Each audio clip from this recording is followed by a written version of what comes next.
But what I want from you is a story from the game, man. Finish for us. Oh, story from the game, man. You know what? Like I Tell me the said. time when you was throwing money at the strippers in New York aggressively. Okay, is that a story from the game? Yeah, because you started making New York money. All right, so I moved from Germany to New Jersey / New York 2, 3, 4 years ago. And from a footballing point of view, the first year was good. Oh, and COVID hit immediately. Oh yeah, cool. Like literally 2 weeks after I moved out there. So from a footballing point of view, that first year was difficult. And so it was difficult from a life point of view as well. And then the second year came round, and from a footballing point of view, it was terrible.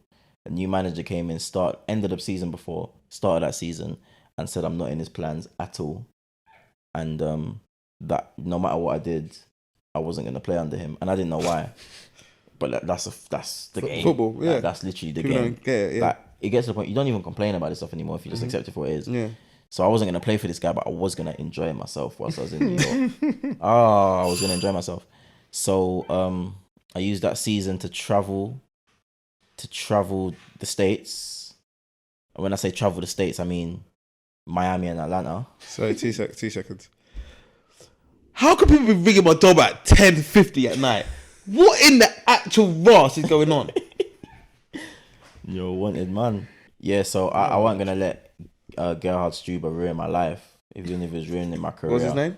Gerhard Struber. German. Barnsley. He was Austrian. Oh my god, that brother. Yeah, that brother. I might get me to Barnsley one day. What? He's not there no more. Yeah, wherever he is. He's in Cologne now. I don't know how he gets these jobs. He's the fucking idiot. So he ruined my life. He won't ruin my career. I wasn't gonna let him ruin my life. So yeah, I was on the planes to Miami. If we had a game in Miami for the second team, because they made me play with the kids. Oh, swear. They made me play with the kids the whole season, bro. I've been there. Yeah, man. They made me play with the kids the whole season. I've been there. Miami, Atlanta. Yeah, man. I had a thing with the strip club, the Jersey ones. We had a membership. No, I didn't have a membership, but I might as well have. Yeah, man, and there was an understanding. I would go on dates there, like first dates, second dates. It was amazing, man. I'll never say it got to a point. It was amazing. I really Did really you enjoyed ever it. get to a point where you're like, I need to get back and taking this serious again? Or was your head that far gone? I need to what? Take this seriously again? What, football? Yeah. I took it seriously the whole time.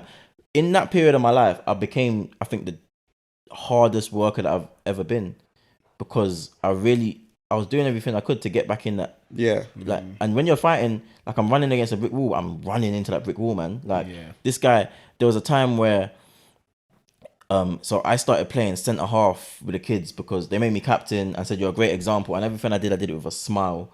I was the best egg, and they made me captain and put me centre half because I'd have more of a influence from centre half than from right back, and these kids like needed help.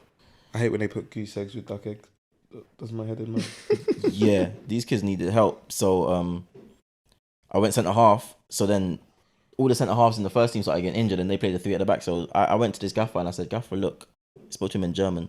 I know that what you said was what you said, and I don't know why, and I know I haven't got a reason, but I'm coming to you again to tell you I really want to prove myself. I wasn't training with the first team. I was training with the kids, playing with the kids. I really want to just let me train with you and show you that I can play in your team. You've got so many injuries. Just let me help out. And he said, nah, I'll figure it out with what I've got. And we had a game in North Carolina, the second team, later that day. We were flying out there, and we flew out there, and as soon as we landed, he called the sporting director and said, actually, no, man, I need to fly back. He's going to be on the bench tomorrow for the first team. I don't remember why I said this story to start with, but they was really taking the mick out of me. Like, made me fly out there just to fly back. We hadn't played the game or anything. And like, I'd been in his office that morning, like, you've got no one else, like, just give me a go. And like I was saying, I was being a good egg. I was trying my best. I dropped my pride. I went to him, and he just played me with the kids, trained me with the kids. I got back in the first team for like a 2-month period when they had real bad injuries. And then the day before one game, we've trained. We're about to go to Miami. We're playing Inter Miami, and we're about to jump on a train to go to the airport. It was all chartered flights, all jets. Cool. MLS is some hell of a league, by the way. That's amazing. So it's all private flights, all jets. About to jump on a train to go to Miami, and I'm in my towel in the change room, and he comes to the change room and pulls me into the gym, which is like just across from the change room, and he says, "Yeah, man, you're not gonna come with us to Miami, and as of tomorrow, you'll be back with the second team." No reason at all. Nothing, brother. Nothing. I just wasn't his player. I wasn't his. Like, I've asked so many people about this. There was obviously higher ups at the club who were English who had brought me in and who I get on to with this day. And I asked them what do they think it was, and they have their reasonings. I don't want to put anybody in any shit.